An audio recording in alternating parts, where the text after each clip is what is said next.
on now to item 5. Hills Road, Huntingdon Road, Cambridgeshire Cycleways.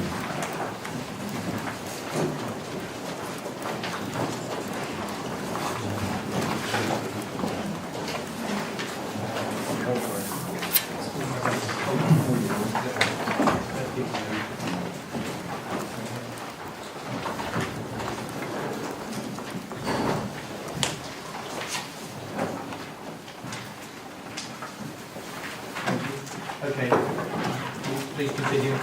Thank you, Chairman. The purpose of this report is to note the results of consultations on proposed cycleways on Huntingdon Road, Girton and Hills Road, Cambridge, and to consider the implementation of segregated cycleways in these areas. Just running through the report, the funding is from the Department for Transport as part of the Cycle City Ambition programme. The provision of good quality infrastructure will encourage more people to cycle and, crucially, to get people who currently feel unsafe cycling to consider cycling. And this is important as the city expands and more people move into the area. A stakeholder group has helped to shape the proposals, and both of these roads are key routes for all traffic in the city. In terms of the options considered, different methods of segregating pedestrians, cyclists and motor vehicles were developed. Option 1, shown on Plan 1 on page 2, segregates cyclists by means of a hard curve. Option 2 on Plan 2, page 11, is a form of segregation by level difference. And option 3, in both cases, is a mix of both of these forms of segregation. For all of the schemes, there will be a continuous red tarmac lane of at least 2.1 metres in width, and cyclists would have priority over side roads. In all of the schemes, island or floating bus stops are proposed, and you can see these on Plan 3, page 11 and 12. The cycle lane continues at the rear of the bus stop, and bus users cross the cycle lane to get to a bus boarding area from which they then get on and off the bus. This removes the conflict of cyclists with buses. There was an extensive public consultation outlined in section 4.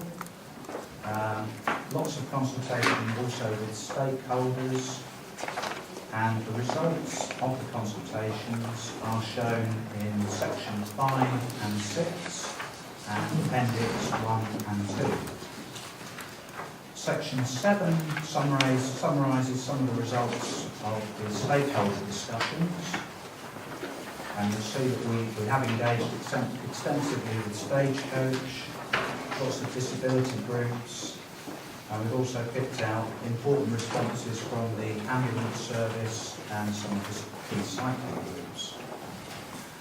Since the consultation, we've been continuing to talk with local members, considering the traffic regulation orders that would be needed, talking to our stakeholder group, and looking to see if we could modify the island bus stops in response to some of the comments in the consultation. But in terms of the recommendations and conclusion, section 9, option 1, the curved segregation, was the most popular, but not by far. Curved segregation does give rise to some problems, potentially, around build-up of debris, the need for regular sweeping, winter maintenance issues, and it would also require the deployment of bollards at regular intervals where there are breaks in the segregation. In Huntingdon Road, at the Girton end, the road is very wide. There are fewer accesses, and so a length of curb segregation could be provided quite easily. Where the road narrows segregation by level difference would be preferable, and hence option 3 is recommended. In Hills Road, option 1 would remove some of the flexibility within the road width, given that this is a key route for emergency vehicles. Thus, in Hills Road, option 2 is the recommendation.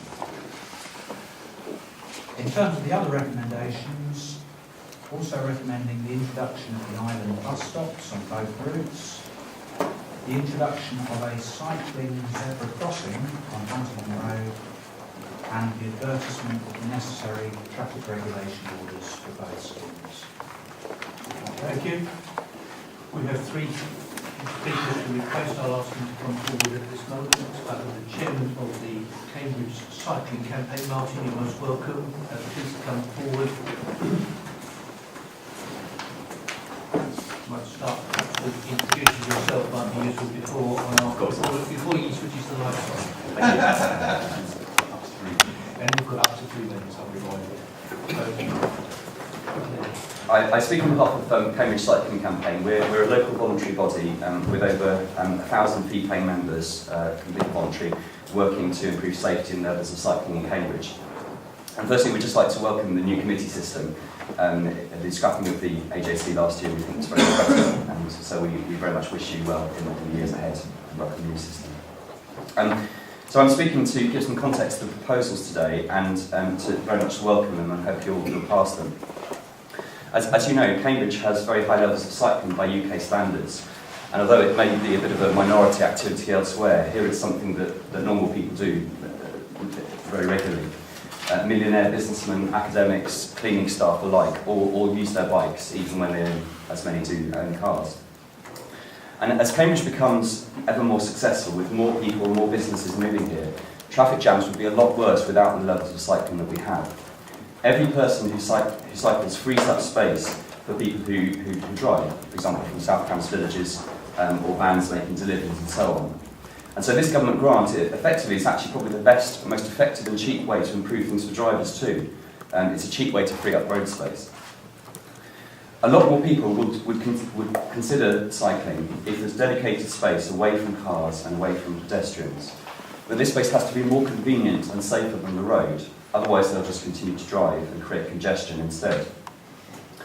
This scheme is a real step change. This segregation that's been proposed is what many people have been asking for a long time, and it very much mirrors what Boris Johnson is doing in London.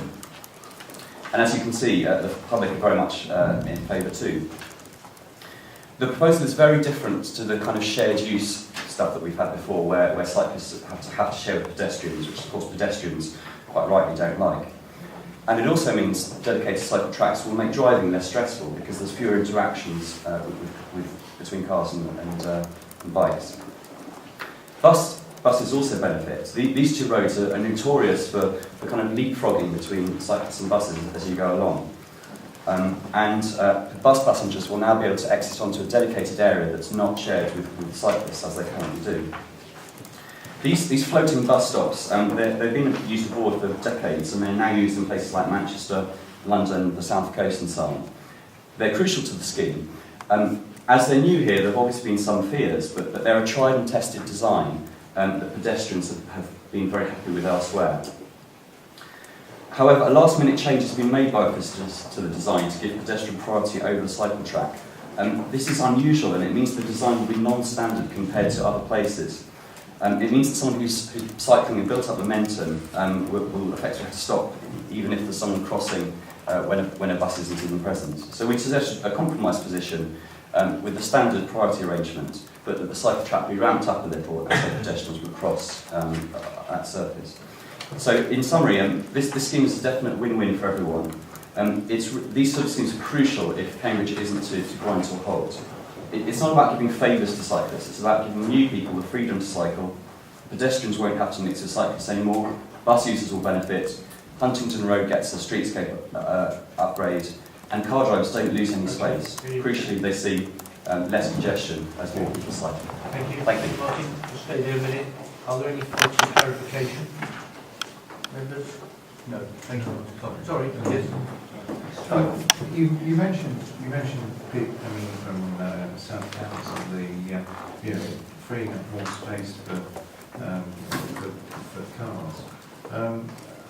When I look at the consultation that was done, consultation doesn't really sort of target the number of people outside Cambridge aren't regarded as stakeholders in this or major consultees. But as a council, I think we regard Cambridge itself as something that has this county responsibility as well. I wondered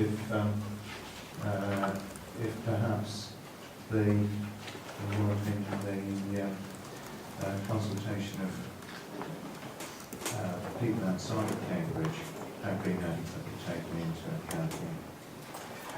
Well, I obviously can't speak for the officers, but one thing that's is very clear is that people in Cambridge have a lot more opportunity to cycle compared to obviously people who in many cases have no options but to drive in.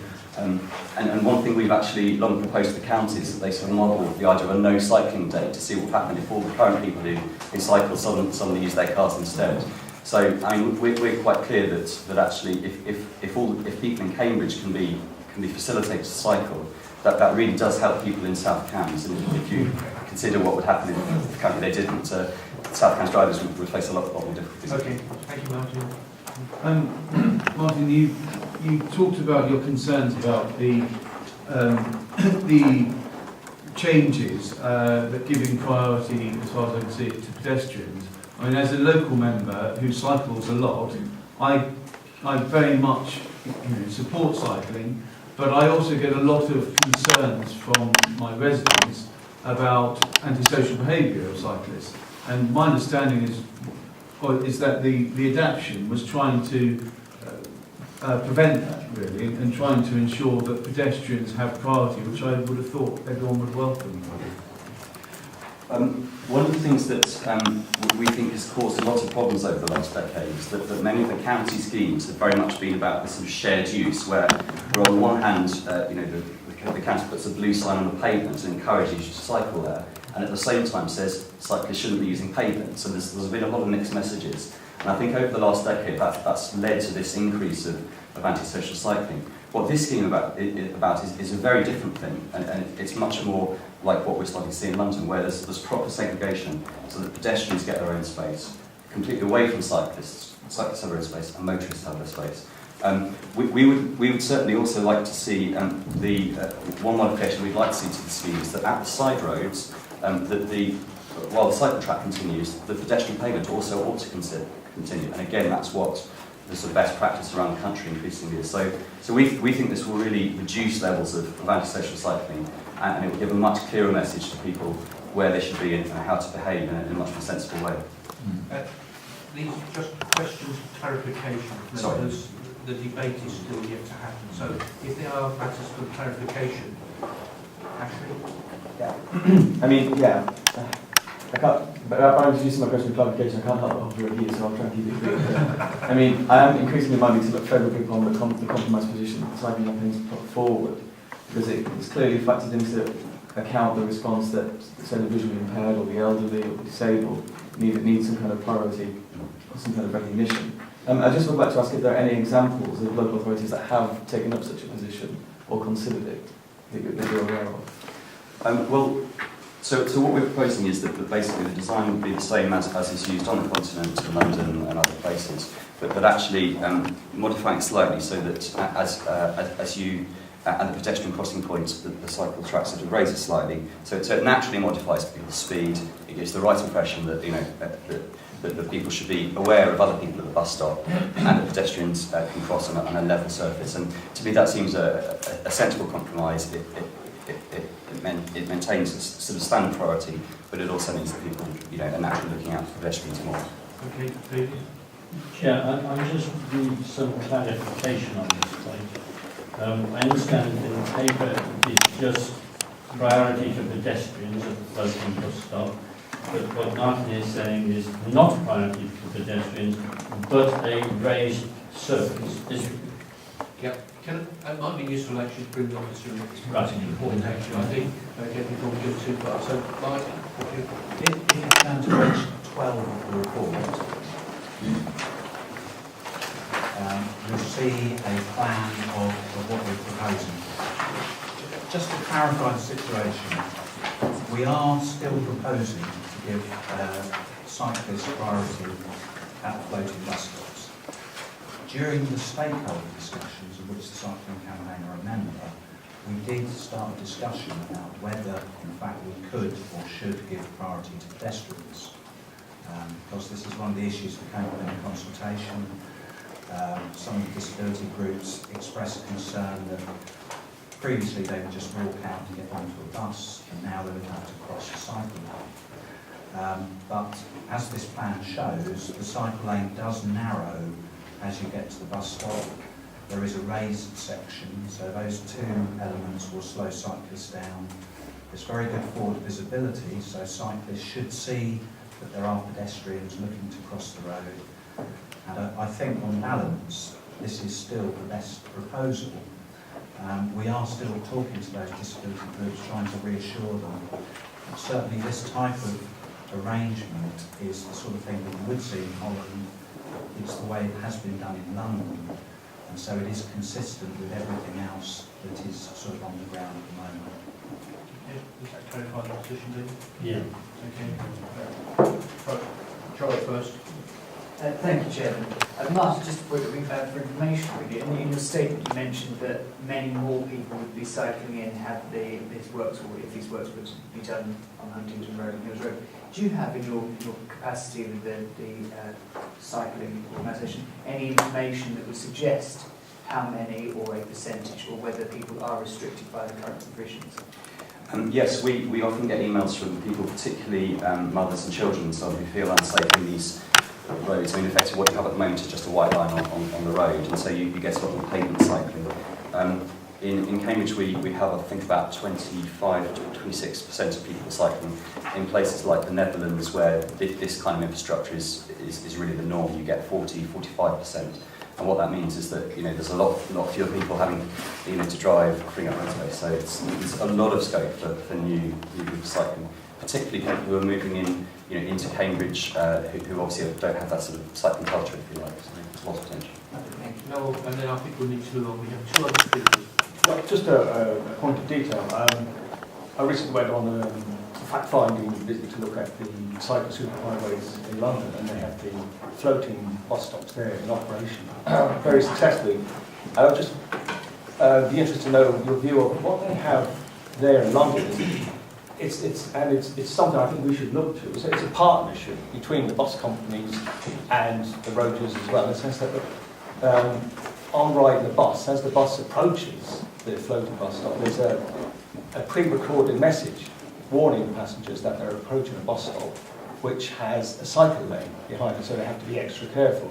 So that's a clear sign that, you know, the bus company is taking the floating buses into account for the safety of the passengers. And I was just wondering whether that would be a good way forward for us here in Cambridge, for the bus companies to be involved in a very positive way. Because up until now, I think the bus companies have been quite apprehensive. Can we just get to clarification, please? We are drifting. Okay, we can't afford to drift one speaker for a quarter of an hour. There's important business to be discussed. Can we keep absolutely questions to all speakers clear, precise, please? Not get into discussion and debate with the speakers, please. Thank you.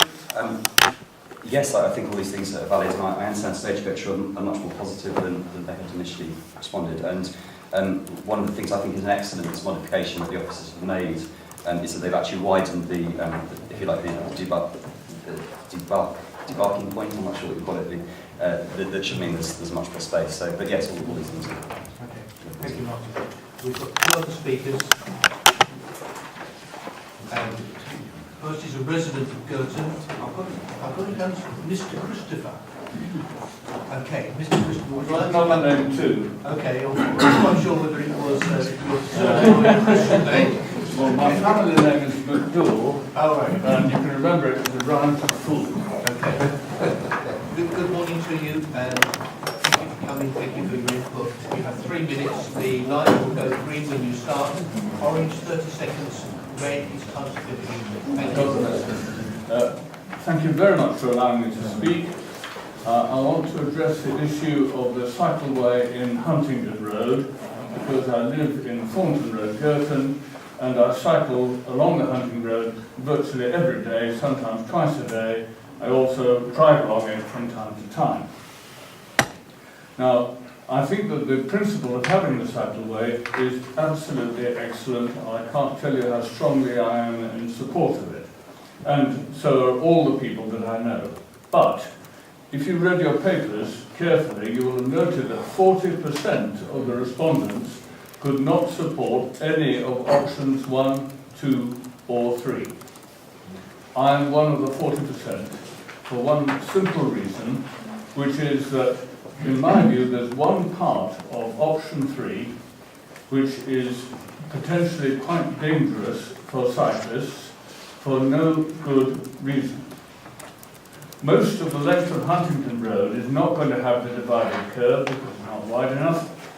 It's going to, as proposed in option 3, have a cycleway raised by 25 millimetres above the roadway. And the edge of the cycleway will be defined by curbstones with a round nose. Now, in practice, what happens, and it will increasingly happen, in the days of internet ordering and home delivery, is that vehicles will park on the cycleway temporarily, because there will be nowhere else that they can park. This morning I cycled in here. I passed one lorry parked, one broken down lorry parked with a rescue vehicle immediately behind it, one taxi picking up a fare, and one set of roadworks. For each one of these, you have to leave the cycleway and go in the roadway. Now, going down 25 millimetres is no problem. But going up 25 millimetres, if you're not careful, will deflect your front wheel. My wife, in fact, fell off her bicycle in very similar circumstances in what I would call another place. And if you just think for a moment about rather tentative cyclists, I'm not a very tentative person, but some people are, or a child with small wheels, or wet or icy conditions, the risk obviously increases. Now, I cannot see that the raised curb will have much effect on keeping traffic off the cycleway, straying onto it. So, I would therefore like to propose that this committee invites a cycling safety expert to review the whole idea of the raised level. Okay, thank you. Are there any points of, and I'll use a strong word, clarification, please? No. Thank you. Thank you for your time. Thank you for coming. Thank you for your input. Can I now invite the District Councillor for Girton to come forward? The same 3 minutes, green, orange and red. Thank you. Thank you. Good morning to you, Tom. Yes, good morning. Thank you, Chairman. During the consultation period, I received numerous letters and emails from Girton residents about the Huntingdon Road parking scheme. Issues they raised include cars having to wait behind buses stopping at bus stops, elderly and disabled people struggling to get across onto the bus stop islands. Will they have to step down and up again? Are they going to be able to walk across quickly enough? Collisions between bus passengers and bicycles. Cyclists not being able to swerve to avoid pedestrians because of the curbs. The new cycleway will only go into Cambridge, and the old one must be used to come out. And raised section dangers, as discussed by Mr. McDougall. If vehicles stop on the side of the road, as they inevitably will, cyclists will have to come off and then back on again, and that could lead them to fall off in front of cars. These are some of the details that need to be thought through more carefully. More fundamental, though, is the strategy of building a new cycleway along Huntingdon Road. My view is that the main north and west cycle routes out of Cambridge should not be along the Madingley, Huntingdon and Histon roads. They should be between the major roads. Firstly, from Storey's Way through the university's northwest side and on towards Manning and Dry Drayton. And secondly, from Windsor Road through the Darwin Green development to Welbeck Way and across the A14 on the Nile Tract Bridge, and then between Girton and Histon up to the Garda Goswell. The first parts of these routes are already planned as parts of major developments. I've had extensive discussions with the university about what they're doing with the Ridgeway, which they plan to be one of the best cycleways constructed. This project merely duplicates what I consider to be more suitable routes. Cycleways are very much safer when they're built separate from main roads, and they're also very considerably cheaper to build.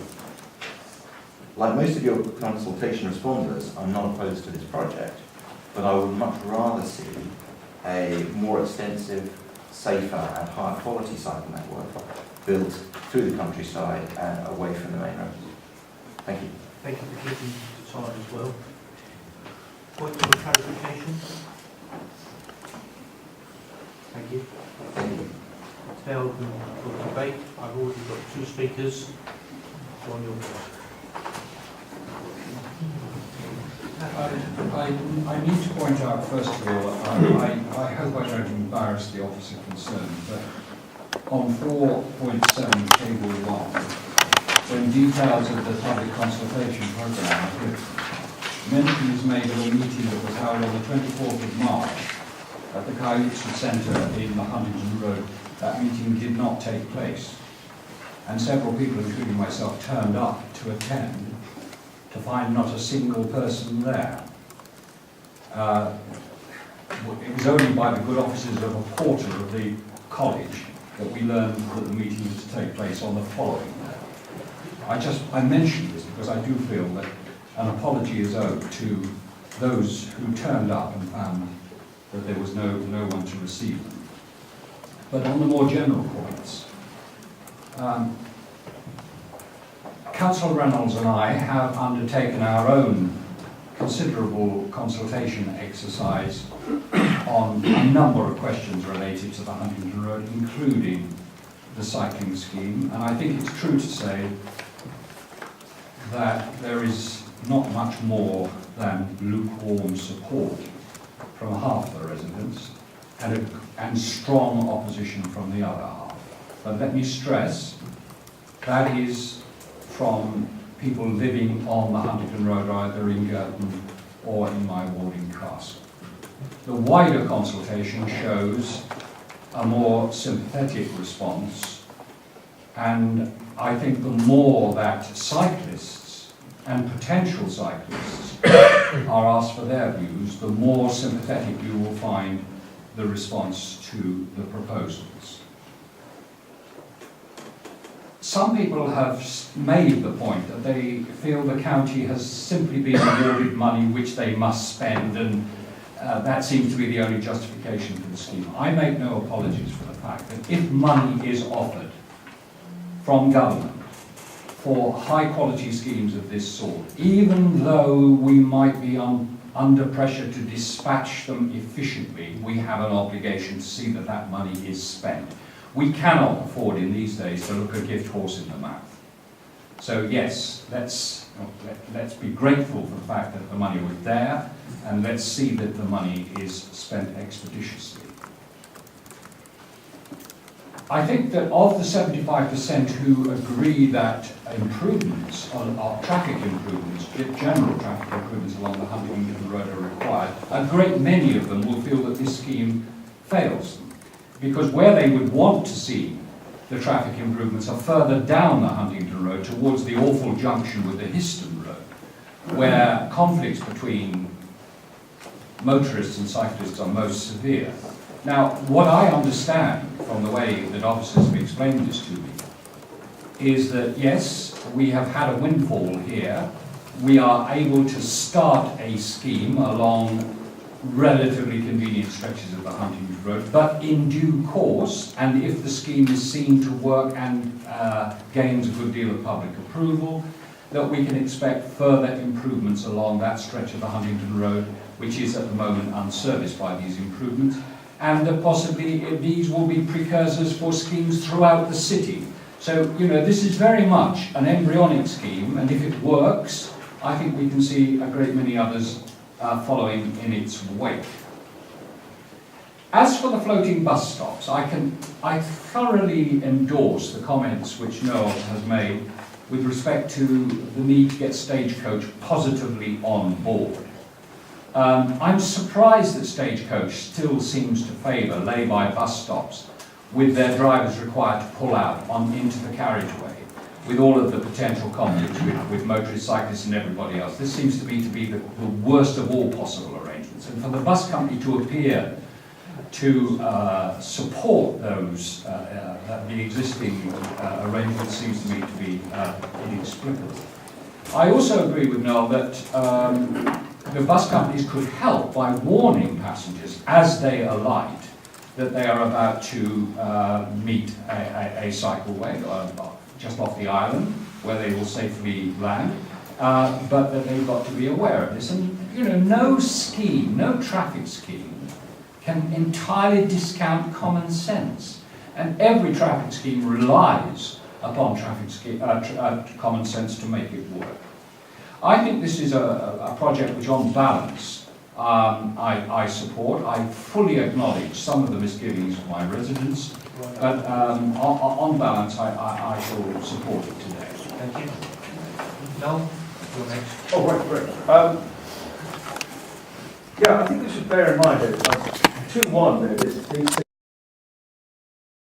as well. It was about 75% or 80% of cars going into Cambridge on the Huntingdon Road only had one person in them.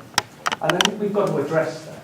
I mean, this scheme is one way of addressing the fact there are too many vehicles going into Cambridge every day. So it's a scheme that's going to, I hope, encourage people to get on their bikes and out of their cars.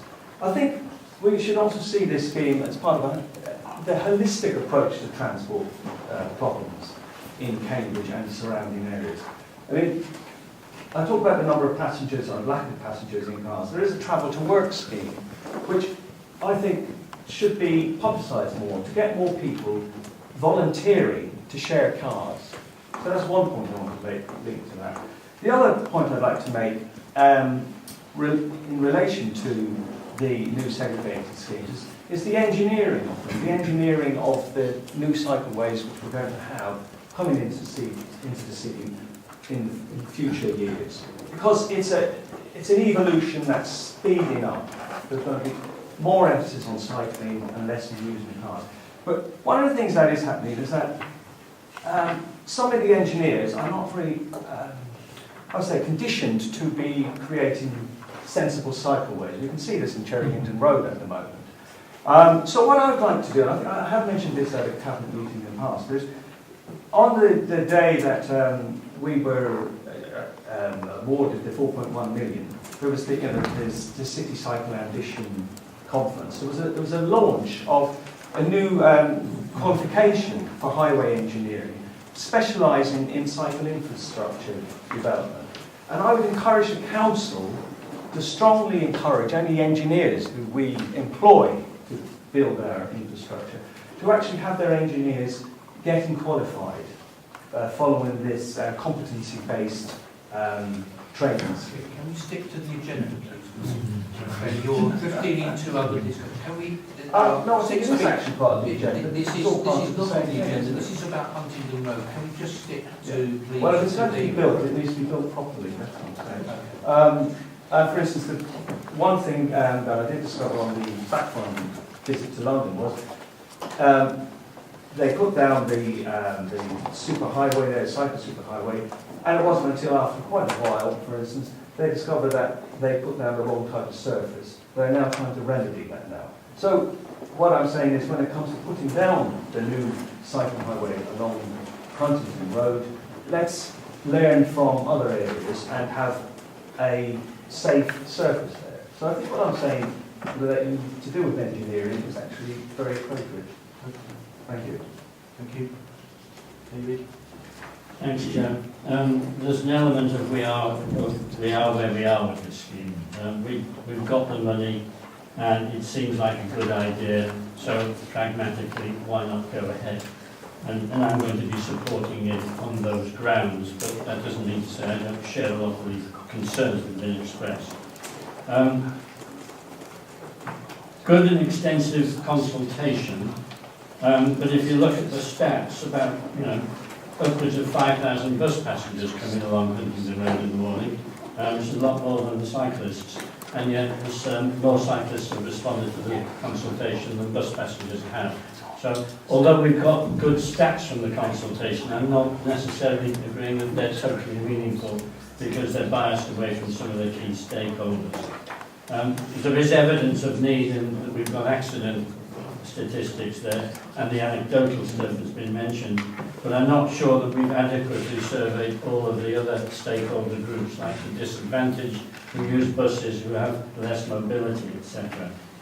I'm also slightly concerned that there's no sort of what I call a measure of success in here.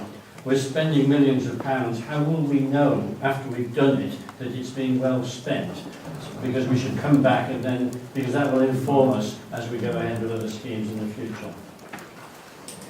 The floating bus stop seems like a good idea, but I am concerned about cyclist behaviour.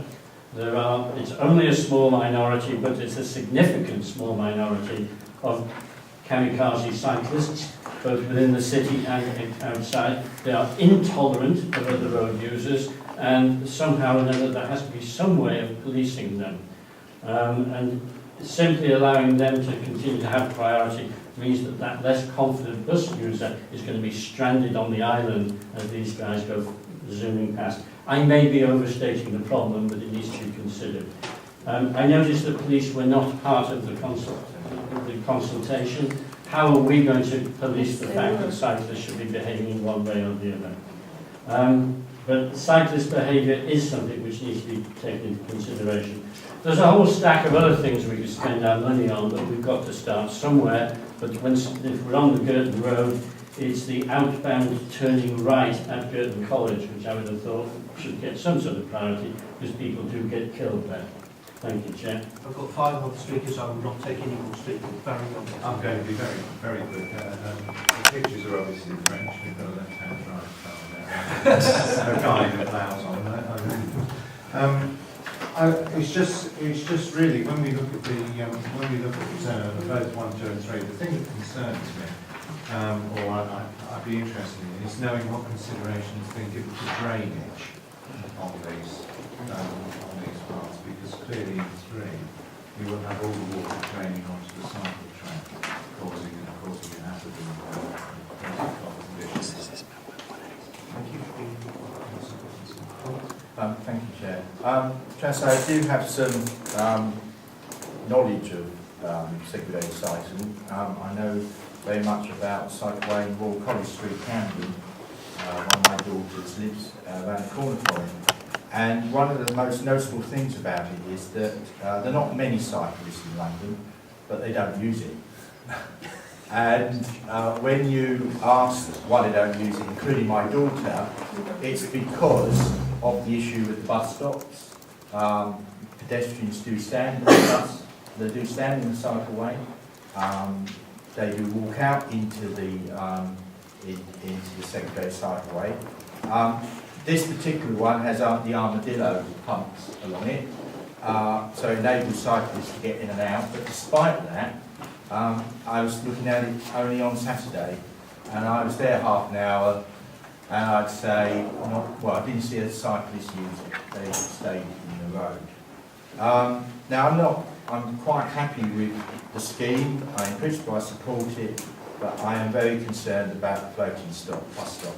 One of the reasons I'm concerned is that we make a lot of, we made a lot of comparisons with London. There are far fewer cyclists in London than there are in Cambridge. And I can't tell you how many times, as a bus user and a pedestrian, I see cyclists disobeying the road laws, not stopping at zebra crossings or pelican crossings when pedestrians are crossing. I don't have any confidence that cyclists will give way to pedestrians walking out to the island bus stop, because of what I see going on in this city at the moment with cyclists. And therefore, unless I think we make pedestrians the priority at these bus stops, I do have serious concerns that there will be an accident. And one of the issues, I mean, I know you circulated the response from the Cambridge Cycling Campaign. I would like you to have circulated the response from the Cambridge City's Disability Consultative Panel, because they wrote in and they raised very serious concerns about island bus stops. And I'd like to say, it is in the panel's view, and I read out the letter to you, an accident waiting to happen. Some thought needs to be given to take such measures deemed necessary to secure as far as possible the safety of pedestrians on the island, so that they do not inadvertently stray into the cycle route while waiting to get on the bus.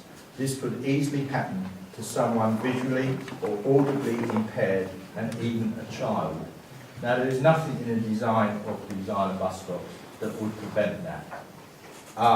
The other issue I've got with it is, of course, the bus shelter and the bus timetables and the real-time bus information display will not be on the island.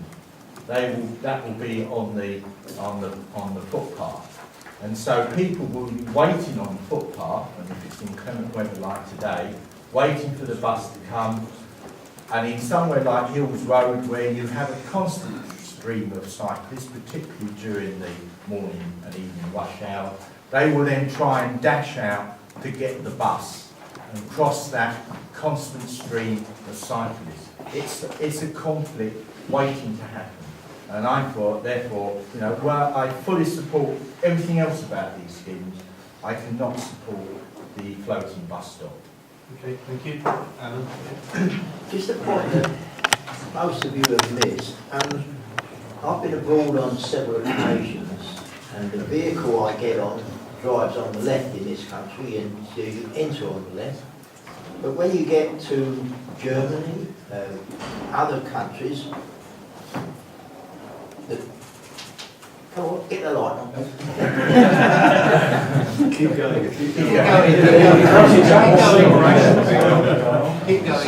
So when you're in an English vehicle onto a foreign country where they drive on the right, you can only exit on the left, which puts you in immediate danger. Now, this applies for foreign vehicles arriving in this country, and I think that should be taken into consideration.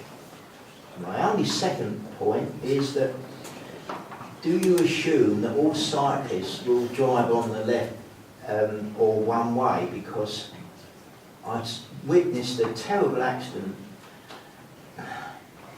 The woman got off the vehicle that was English and was told to look to the right, and she did look to the right, but someone come along driving on the opposite side, and they put her in hospital. So these things are little flies in the ointment, but they really should be considered. Thank you. John and Matthew, and then we will ask the officers to come. Thank you, Chairman. This particular debate, I think, is very important. As a council, we have to get it right. We have to get it right for all the road users in Girton, the road users in other parts of the city, along Huntingdon Road and other places. I have some real concerns about some of the issues, and members have mentioned many of those already this morning. This is a major decision that we're going to be making, and I think everybody's got to make sure that we get it right. In my part of Girton, virtually everybody that goes to Cambridge has to go down Huntingdon Road. And that's a lot of people, and also from very many other villages as well. So there's a lot of traffic movements, and everybody is going to be affected by what we decide.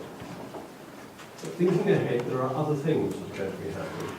We've got the development of the Cambridge northwest side, very substantial development by the university, and coming on stream another 2,000–3,000 homes at Darwin Green, which are right going to, which most people, at least half of them, are likely to exit onto the Huntingdon Road. That's a substantial increase in all forms of traffic. So I've got some questions. Can officers explain why the university have refused to participate in the design of this particular scheme? When can we have a categorical assurance by officers that takes into account the previous comments that the scheme is safe for all road users? Because what people in my area want is to make sure that any changes improve the situation, reducing problems for cyclists, walkers, all road users. And I think there is some question mark as to whether that is going to happen. We've already heard about data, about the numbers of people that actually are not supporting the scheme and those that do support the scheme. I won't go through all those bits of data again. And Councillor Hipkin mentions the things that I needed to get some more information. I thought it was very important that we had that before we came today. And issues about disability, about people crossing from one onto the road, off the road. I haven't really heard an answer to the questions that have been raised by the disability groups. Stagecoach should be mentioned. Well, again, if they're concerned, what have officers done to get a reassurance, a full reassurance, that it is going to be safe for their drivers, their passengers, and general travelling public? I think there's some work still to be done in that particular area. We've heard a lot about the stakeholders, and very pleased to hear what they've got to say. But when the stakeholders have spoken, they've all had something that they're concerned about. Something that isn't quite right. That doesn't mean to say that officers haven't been working hard, because they have. Been to a number of meetings, etc. But there still seems to be, to my mind, many things, relatively small maybe, but are outstanding. There was comments about in Girton that it's wide. Well, actually, if you go down to Thornton Road corner, it's quite narrow. You go past the petrol station, you've got quite a narrow part there. Indeed, about, I won't say how long ago, I had a lot of discussion with officers in this council to try and get that central reservation put in. And the answers I got back every time were, it's too narrow, you can't do it. It's only after a lot of pressure to get that particular one done. So I expect the report will be approved, but what I do want to see, if I can, Chairman, is that we resolve to ask officers to go back and consult with local residents, with the organisations in these areas to refine the final items, to make sure they're all correct, rather than just giving a carte blanche to carry on, and that we have back to a meeting in maybe 2–3 months' time to find out how that work has gone on. There is time available. We do not need to rush this one. What we do need to do is to get it right. Thank you. Councillor Shooter. Well, Councillor Hipkin pointed out that this is, in inverted commas, free money. This money is coming to us and we need to spend it. What I would point out is that there's no such thing as free money. This money comes from somewhere. It'll be taxpayer, or it'll be raised from somewhere. It's coming into Cambridgeshire, and certainly we need to use it, but we must use it wisely. A number of concerns have been raised today. I have to say I'm not a cyclist, so I can't really put myself on the bike, in the shoes of cyclists. But it appears to me that most of these concerns about if this happens, or that might happen, or this could be a problem. Our principle now with highways, I thought, was that we were going to look to follow the New York principle as much as possible, which was wherever we could put in temporary measures that if they proved to be either dangerous or problematic, we could remove them cheaply. What I would hate to see is us spending this free money and then finding that we have to remove a lot of these measures, because presumably that cost will fall on us. So we must be very careful to make sure that the measures, wherever possible, are future-proofed and they can be as adaptable as possible. Somebody raised the issue of the differentials in the height and the armadillos that you've got to drive over. That, to me, seemed a real problem, because I see people on bicycles weaving all over the place anyway, and wobbling when they go through a relatively small pothole. So it seems to me that we can look quite carefully at having measures that mitigate that, possibly having entry or exit points spaced along there so that the cyclists could get out and then get back in again, rather than having a continuous line. It also seems to me that this is not going to put motorists off. Motorists will drive over and lorries will park on there. There will be a whole range of things we can't control. The other thing is it seems the floating bus stops are an extremely good idea, but they must be adaptable in case they prove to be accident problems. I've got a personal interest here. My mother was knocked down in another place, stepping off the bus onto the pavement, and she was hit by a bicyclist and hospitalised for 3 days. So this hopefully will improve that situation, but I am concerned about the crossing points. If the crossing points are made compulsory stopping points for bicyclists, how will we enforce it? If they're not, will the elderly, the partially sighted, or the young run out across that area thinking they're going to catch the bus and potentially be hit by a bicyclist? So I think my main point is that we should, wherever possible, if there is doubt how it's going to work in practice, make the measures as future-proof and temporary as possible so that we can adapt them. Now, I know that's an engineering problem, but I do think we should look at that.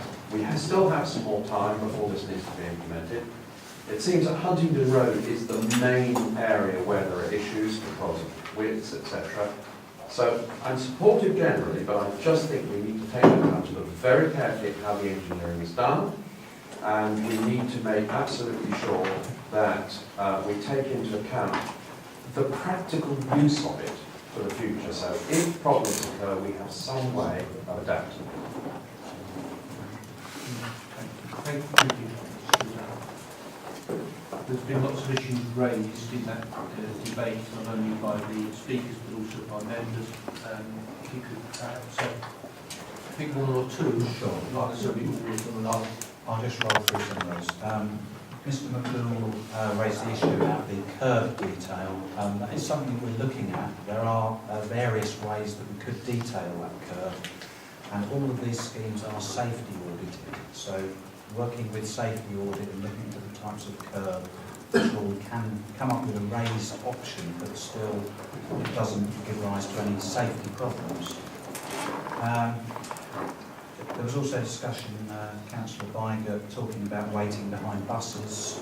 The original proposals did show that where buses were waiting in certain places, there was a traffic island stopping vehicles overtaking the bus. That's something that we are looking to take out. So when buses are stopped, motor vehicles can overtake them, so the traffic flow is maintained. Yes, apologies for the meeting at the Keiatsu Centre. I think, that was a mistake on our part, so I hold my hands up to that. The timescales generally are challenging. May 2015 may seem like a little way away, but by the time we've got through all of the detail, contractors have mobilised, we found a slot where we can actually get onto Huntingdon Road, because there is a lot of roadworks ongoing there anyway. It is very challenging. And Stagecoach was also mentioned by a couple of members. We met Stagecoach actually only on Friday, and we have an ongoing discussion with Stagecoach. It's not simply that they've written to us or made a comment at the meeting. We are round the table talking to them to come up with the very best option. We can certainly raise this issue of seeing if there is a way that they could give an audible warning when buses stop. The police were consulted but haven't responded. In fact, it did take a couple of efforts to get a response from the ambulance service as well. So we do have sort of statutory consultees. We were particularly keen on the ambulance service to say something because we thought it would be of interest to them, but we did have to go and badger them a couple of times to get a response. Drainage, there are currently gullies along Huntingdon Road and Hills Road. Where we introduce an extra curb, we can put another gully and connect into the gully behind it. So, again, drainage is something for detailed design, but of course we will consider. Royal College Street in Camden is somewhere that we did visit with the stakeholder group. The bus stop arrangements are slightly different in Royal College Street, where you get directly off a bus onto the cycle lane. I was surprised when I saw it, I have to say. Camden reported it works well, but our proposals are not to do that, but to let people get on and off the bus border and then cross the cycle lane. So I think our proposals are much safer than Camden's. The disability groups, you're right, I did go to the city's the disability consultative panel, and I think it was clear that any sort of change on the highway is a great concern to disabled people, partially sighted people. We have had further meetings with various of these people individually, and I think they are more reassured now. And we have taken some of the comments they made. For instance, if people in wheelchairs get on buses, a ramp has to be taken out of the bus. The ramp's 1.5 metres long. So from that, we've now said that the islands would be at least 2 metres long to cater for this ramp issue. So we are engaging and we are amending the design to try and address these issues. And where the cycle lane goes through the bus stop, as I say, it narrows, it's raised, it's a red lane. I think it looks clear to people that there is something different going on here. Councillor Reynolds, yes, I mean, we really do want the very best scheme, and you know, we're working, we have a project team, as you know, we're working with Skanska, we've spoken to Brighton and Hove, who've put these sorts of schemes in. We have a wider network through the Cycle City Ambition Grant. We have 6 other cities we're working with, and we're talking to DFT as well. So I am confident we will get the very best scheme. But you know, I note your concerns along those lines as well. In terms of monitoring the scheme, we have usage levels, and we will look at usage levels year on year afterwards. We also have accident data for the 5 years before. We can look at the years afterwards as well. So there'll be the 2 main sort of data capturing issues. And then Councillor Shooter, I mean, I think if there was a way that we could trial this, I think we would look to do that. It's difficult to come up with a meaningful temporary arrangement, really.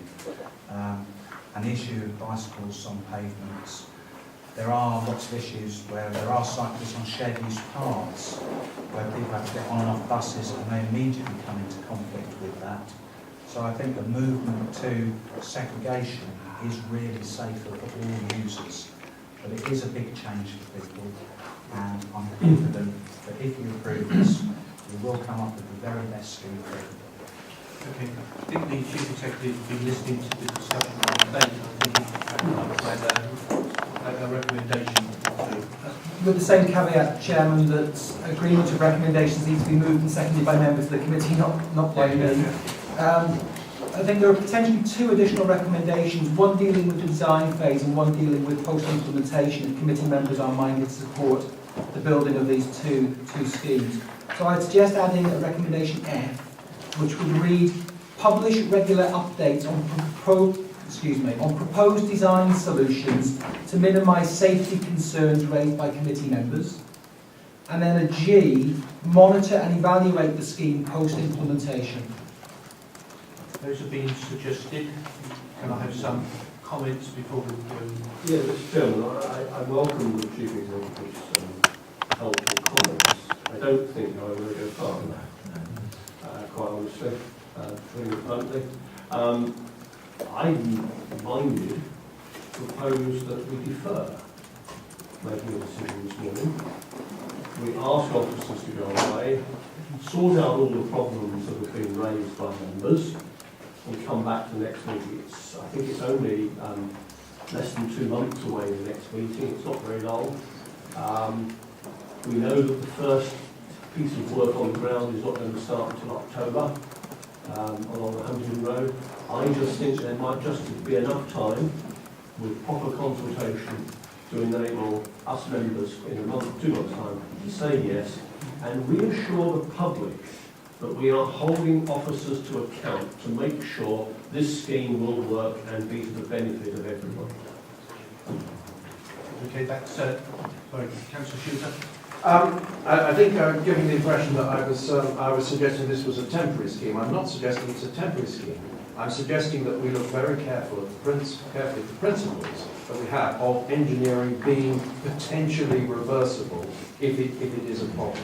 So I'm nowhere am I saying this should be a temporary scheme.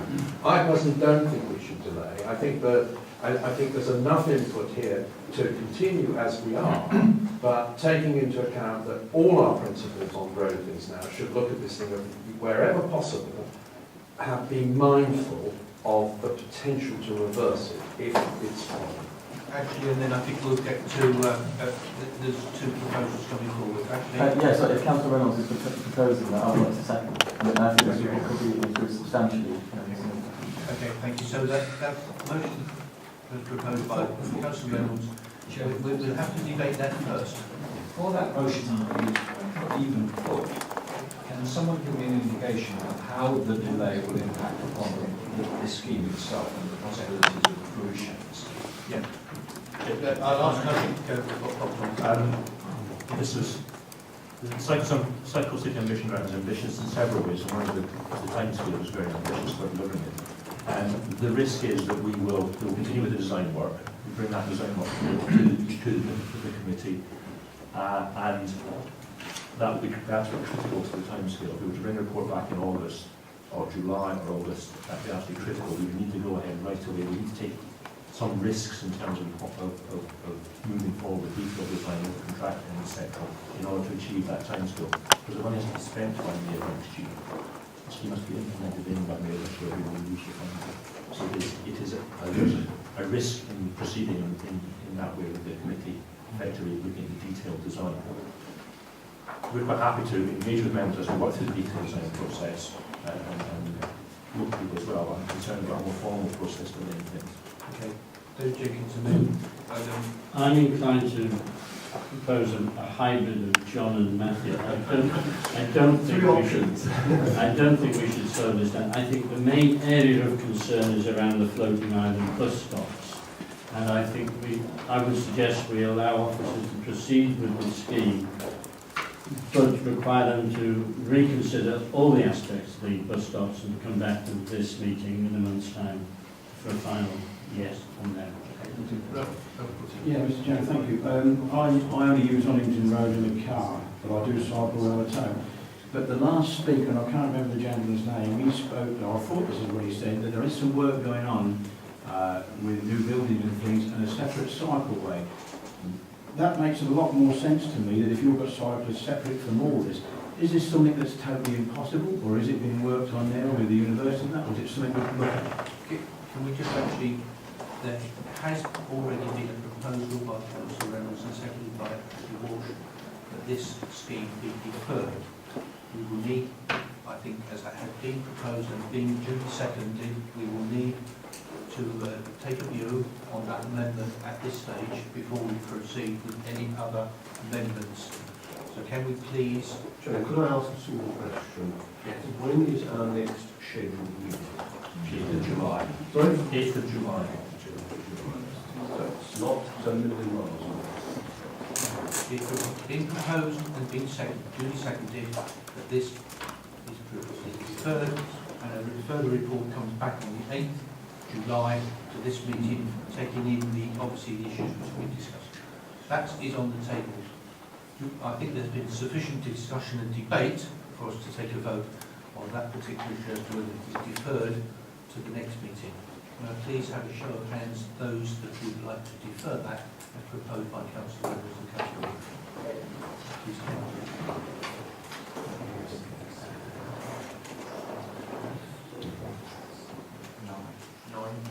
Those against?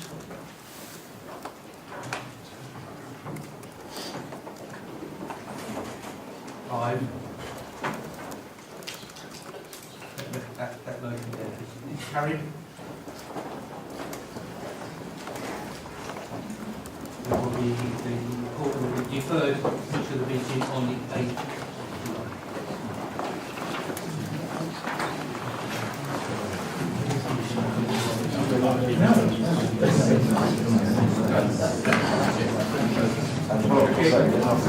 Can we move on please to item 6?